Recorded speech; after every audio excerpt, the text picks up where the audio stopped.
Media Network. Subscribe, share, like. Barri bulchiinsa paartii aangoo biyya bulchaa jiru warra fulbaana 25,2013 dhumatee jira. Akka heera mootummaa federaalawaa dimokiraatawaa Riippaabilika Itoophiyaatti barri bulchiinsa paartii filannoon mo'ate waggaa 5 qofa. Filannoon biyyoolessaa waggaa 5 kan gaggeeffamu yeroo ta'u paartiin mo'ate waggoota 5 itti aananiif bulchiinsa biyya abbummaan gaggeessu. Haaluma kanaan barri bulchiinsa paartii Bilisiginnaa akkasumas aangoon seerummaa muummicha ministeera kan paarlamaa kan mana maree federeeshinii hin jiru. Dhimma kana irratti Siraa Sabaa waan gandeeffatee qaba. Barri bulchiinsa adda dimokiraataa warraaqsa ummatoota Itoophiyaa kan booda irra Dr. Abiy Ahmediin diigame paartii Bilisiginnaatti jijjiirame har'a fulbaana 25 bara 2013 dhumateetii jira. Akka heera mootummaa federaalawaa dimokiraataa Riippaabilika Itoophiyaatti barri aangoo bulchiinsa paartii filannoo aangoo mootummaa qabate waggaa 5 qofa.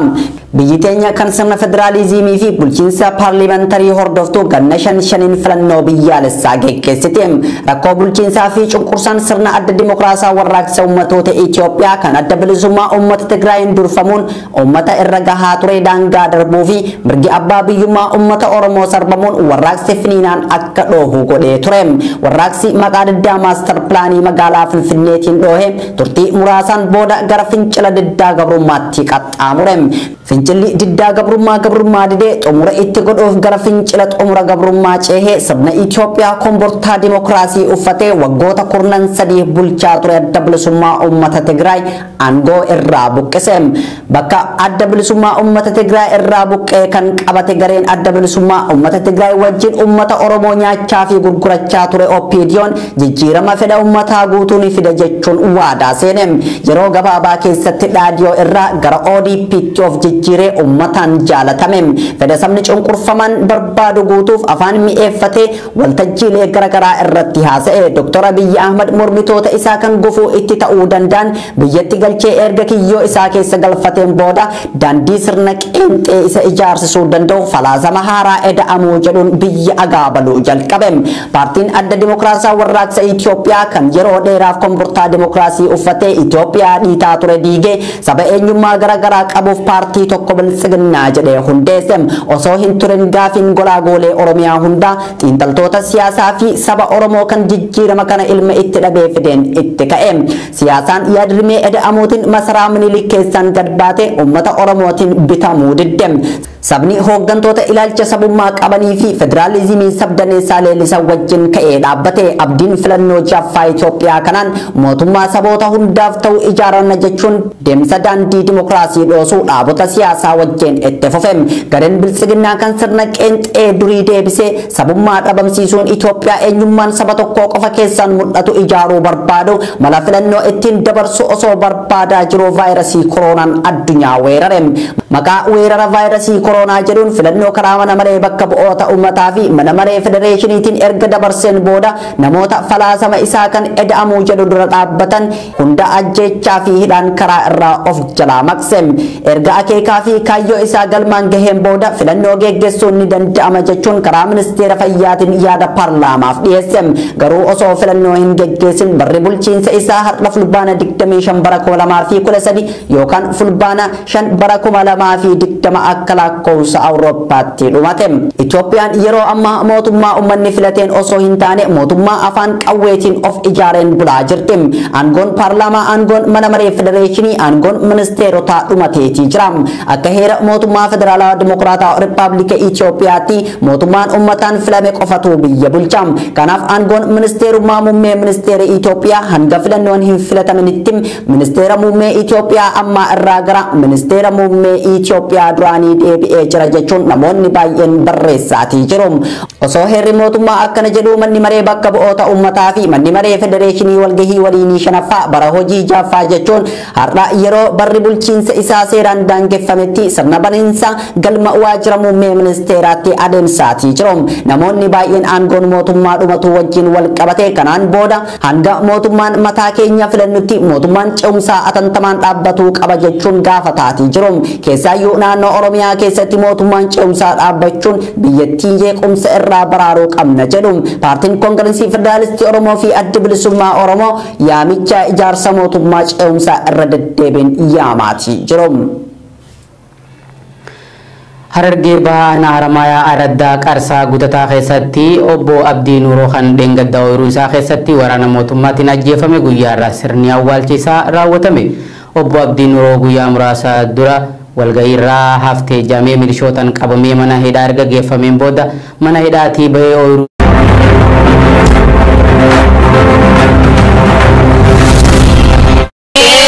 Media Network. Subscribe, share, like. Nuuroo haala suukanneessan erga ajjeesanii booda abbaan Araddaa maatii isaatiin shifticha ajjeefne deemaa reeffa isaa fudhadhaa jeeni jaa. Abdii Nuuroo kan ajjeefamee dheengadda halkan irraa kan qabu yeroo ta'u abbaa ilmaan shaniitii ja'a namni achirraa dubbifne kun yeroo ammaa maatii fi namoota gaddarraa jiran gadda isaanii akka hin dhiisne waraanni doorsisaa jiraachuus hima. Kan keessa daanii ture. Kan keessa daanii kudhanitti daanaa ragaa daachifame. Sababiin isaa guyyaa lama dura kan jiran walga'iirraa haftee maqaa jimuun yaamanii turan. Yeroo dhagaan gurbaan taa'anii aanaa irratti bobba'aatti namatti namni jaamu isa qabate.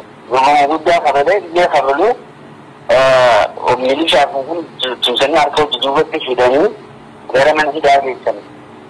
Ichi harka baafatee yeroo harka baafate amma guyyaa lama fuudhanii poolisii fi hammatanii milishaa hojjetanii mana isaa dhaqanii gaafatanii turanii mana hin jiru waantota irraa kennanii kan deemu jechuudha. Halkan keessa jiru kaafni banamaa ture. Namoonni shakkeen jiru inni ooyiruun isaas jira. Ooyiruun isaa keessatti jechuudha. Ganama deebi'ee abbaan maan Araddaati fi misoomni shiftaan kan biyee jira. Shiftaan keessa biyee jira deemaa fudhadhaa jiranii. Inni harka hojii duubatti du'aadhaa fi harki itti ganee jira. Jimaa isaatti jira keessanii bira haanii ooluu keessatti jechuudha. Dikkanni raafutti ajjeesanii abbatti biraa deemanii akka minaa waallee doorsanii makiinaanis akka hin galmeessine fuudhanii haalee gama galgalaa poolisaagaa geessan makiinaa ganda biraa geessanii ganda biraa reeffa sireedhaan geessanii makiinaan itti darbatan makiinaa ganda sanii tuni dhoorkan akka fuune jaanii ganda san geessanii biyya poolisaagaa geessanii galmeessanii gaanoo poolisaagaan deemaa yookiin haallee darbaan hin jette jaanii namni galmeessanii jiru kan nuti deemaa yookiin haallee darbaan jaanii ichi geessanii amma awwaalame. Oromiyaa bakkoota garagaraatti humni nageenyaa uummataa eega jaamee bobbaafame nagaa uummataa booressaa akka jiru irra deddeebiin komatamaa jira. Barataa Alijii Muhammad kan gaafa labsii qeerroo marsaa sadaffaa 12 jaamuun beekamu rasaasaan rukutame hanga guyyaa har'aatti hospitaala Cirootti poolisootaan eegamaa jiraachuun himame. Alijii Muhammad godina Harargee Lixaanaa Xuulloo magaalaa Hirnaa keessatti ji'a lama dura rasaasa humnaan dhaammatee jira. Maatii qabsaa'otaa fi maatii gaazexeessootaa cubbuu uummata Oromoo irratti mootummaan raawwatu saaxilan hidhuu, reebuu, gidirsuu fi doorsisuun kutaalee Oromiyaa garagaraa keessatti sirna Itoophiyaa bulchuun baroota dheeraaf gaggeeffamaa ture jira. Mootummaan dhufaa dabraan Itoophiyaa bulchuu qabsaa'ota kaayyoo fi akeeka bittaa isaa morman ajjeesuu fi achi buutee yoo dhabamsiisu maatii qabsaa'otaa immoo doorsisaa, hidhaa fi ajjeesaa hiraarsaa irra ga'e. Mootummaan Itoophiyaa kan barri bulchiinsa isaa guyyaa irraa dhumate gaazexeessitoota, namoota siyaasaa, dargaggoota, dargaggeetii adeemsa bulchiinsa isaa morman ajjeesaa hidhaa irra ga'e. Maatiin gaazexeessitoota biyya ormaa keessa taa'anii cubbuu mootummaan Itoophiyaa lammiilee isaa irratti hojjetu saaxilan sirnichaan dararamaa jiru.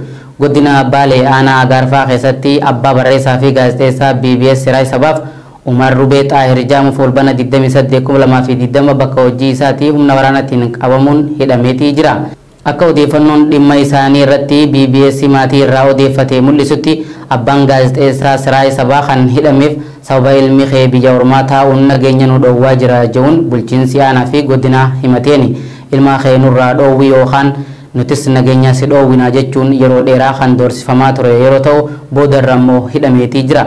Kan biraa jeequmsa Agaarfaa keessatti uumamee qabeenyaa barbadaa'eef ilma keetu alarraa qindeessee jechuun maatii gaazexeessaa fi barreessaa Siraay Sabaa dararaa jiraachuun himamaa ture. Obbo Umar Rubee poolisiin qorannoo isaa irratti gaggeessaa tureef deebii yeroo kennu ilma kiyya ta'uu hin wakkadhu garuu umriin isaa waggaa 18 oli isa to'achuu hin danda'u ijoolleen xixiqqoon na bira jirtu yoo nageenya isin dhoowwite natti himaa isinirraan dhoowwaa jeeni deebiseef jiraachuu maatii isaa irraa qulqulleeffannee jira. Siraay Sabaa barruu FB isaa irratti guyyoota muraasa dura barreesseen maatii qabsaa'otaa fi qabsaa'otaa hidhuu fi ajjeesuun qabsaa'aa qabsoorraa af duuba hin deebisuu jedhe. dhugaa saba kiyyaa lallabaa jira maatii kiyya hin daranaa jechuun barreesseetii jira. Obbo Umar kan hidhamee jiru magaalaa Garafaa keessatti yeroo ta'u magaalattii keessatti namoonni 500 ol hidhamuun dararamaa jiraachuu irra deddeebiin gabaasaa turuun keenya ni yaadatama. Mootummaan naannoo Amaaraa sababa daldaltoota mootummaatiif jecha uummata Oromoo Walloo irratti lola banuuf waraana buufachaa jiraachuun himame. Akka jiraatan aanaa baatee tokko BBS'tti himetti mootummaan naannoo Amaaraa uummanni Oromoo Walloo hidhattoota naannoo Tigraay wajjin hariiroo uummatee meeshaa waraanaa galchaa jira jechuun dubbachaa jira. Namoonni karaa daangaa raayyaa Zeeboo kanaan meeshaa galchaa osoo jiranuu qabaman daldaltoota mootummaati. Kanneen bara wayyaanee sanis mootummicha wajjin hojjechaa turanii jaa namni dubbifne kun yeroo ammaa duulli karaa miidiyaalee mootummaatiin maqaa uummata Oromoo Walloo xureessuu torbii kana jabaateetti fufee jira. Diraamaa ofii hojjetaniin qotee bultoota Walloo irratti lola banuuf qophiirra jiranii kan jedhu namni kun yeroo ammaa duulli maqaa balleessii mootummaa naannoo Amaaraatiin irratti deemaa jiru akeekaaf kaayyoo qaba waan ta'eef uummanni Oromoo Walloo yeroo kamuu caalaa if eeggannoon jiraachuu qaba jechuun dhaamee jira.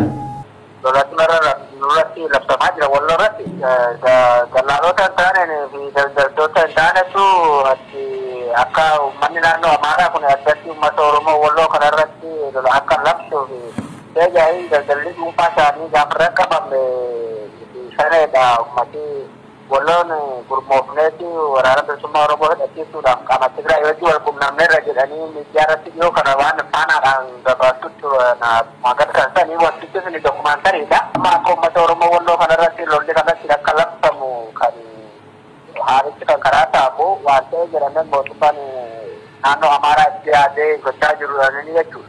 Aga ammaatti lolli kana jedhamee banamaa jiru garuu waraanni isaanii bakka qabsiisanii jiranii duubaan daangaarra qabsiisanii qunnamtii Tigraay wajjin qabnu sababa qaban jedhaman saniin haga ammaatti lolli hin eegalle garuu akkaan sodaachisaadha akka malee hammaataadha. Qaamni qabame jedhamu kun immoo qaama daldala dhuunfaa isaa adeemsisaa turedha. Namni qaama daldala dhuunfaa adeemsisu boroo qabametti gara uummataa garagalchuun kun xiqqoo baay'ee ulfaataa ta'ee addeessaa keessa jira. Tolega kabajamtoota daawwattoota BBS oduun arraaf qindeeffannee isaan gammaa daawwatanii hanga isa wajjin ture Munawwar Ahmadi ogeessi kaameraa fi teeknikaa Abdii Jamaalis nu faana ture qophiileen BBS ta'an hafan itti fufuu nagaan jiraadha.